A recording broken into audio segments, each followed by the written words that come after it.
Hello Hexers, I'm Mokog, and today we're going to take a look at the card economy of Hex.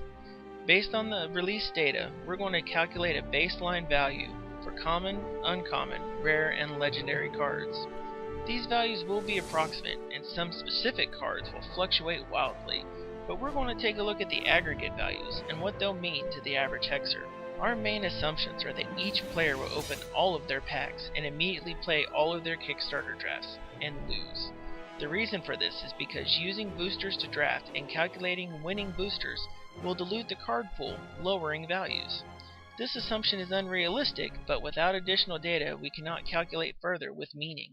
After compiling data into a spreadsheet with data from Kickstarter and HexTCG.com, we can guarantee a minimum available amount of PvP boosters of 1.72 million at beta launch. This does not account for the VIP program nor the free year of boosters for the different tiers. Cryptozoic will be experiencing a flood of data on their servers, so we should be patient when the beta launches, as they're processing over 49,000 booster boxes worth of cards for over 18,000 backers. The auction house will be awash in cards, and very little game currency will be available from PvE or PvP. We can deduce several initial market conditions. The minimum total card stock of approximately 26.8 million cards far outpaces the in-game currency, allowing a massive deflation in respect to gold and platinum.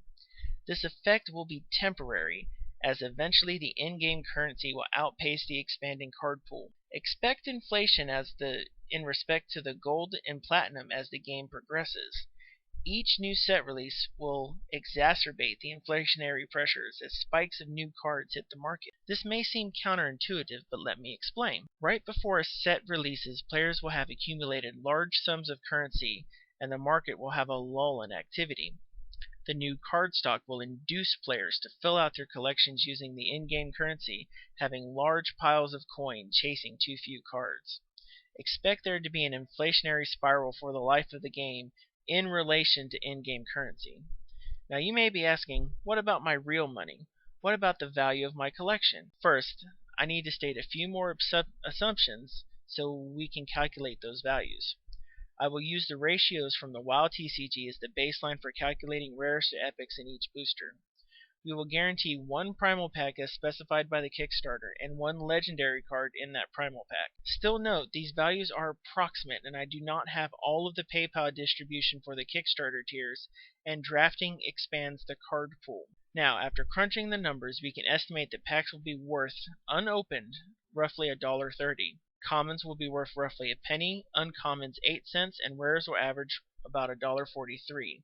Legendary cards can average up to $14. Interestingly, at these valuations, a rare in hand may be slightly worth more than an unopened pack. Now please remember, the play power of each card will influence these values, and as time goes on, these values will trend downward. If you would like a copy of the spreadsheet that was used to calculate these values, feel free to contact me. The real question from these valuations is, what can the average Hexer expect when opening a pack? The initial phases of the beta, you may wish to open your packs to fill out your PvE deck to earn the in-game currency. This will allow you to snap up early deals on the auction house for common and uncommon cards. You will need to brush up on your Hexonomics with Jax. He has provided a fantastic guide on how to maximize your boosters through drafting. The initial data I have seen appears to support his theories, and these early valuations will only last for the first few days and weeks of the beta. As the rares and legendary cards become more available, it will become harder to draft for free using your hard-fought winnings. The next valuable question we can answer is it worth opening your primal pack? I would recommend selling your first primal pack on release if you're focused on monetary gain. The trade-off is that you will be 15 powerful cards behind your peers when deck building, and you'll need to work to make up the difference. Primal packs appear to serve several purposes. They accelerate the rare content in the game, circulate more powerful cards, and they're also the incentive to continuously buy packs from Cryptozoic. The average initial value of a primal pack is roughly $34. How much this value holds will be based on the influx of new packs over the life of the game. How will the Kickstarter exclusives hold up for value? This is the most subjective amount and least usable data.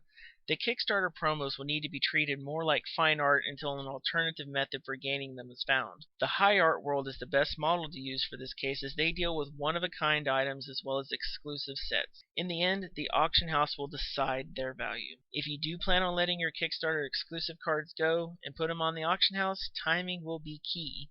You'll need to rely on the usefulness of the PvE for early evaluations, as well as collectors after the beta release. The exclusion from this system is Spectral Lotus.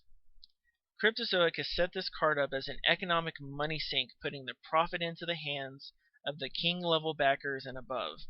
I say this because of the slow, cyclical nature of the card in its transformation cycle.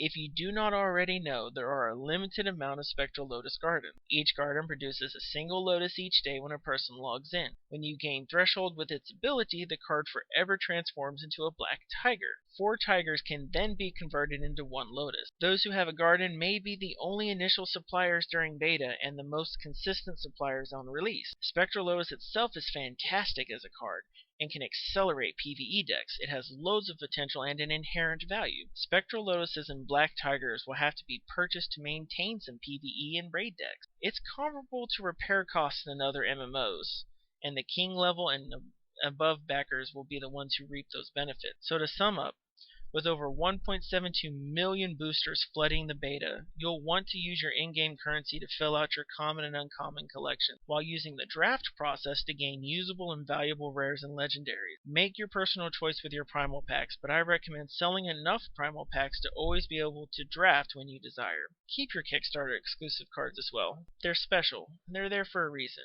Thanks for listening to this essay on the beta valuations in Hex. If you'd like a copy of the underlying data, please leave a comment below and I will forward you the information. If you've compiled contrary data, let me know so I can correct where needed. Please be sure to hit that like and subscribe button, and as always, I'm Mocog, this is HexHunter.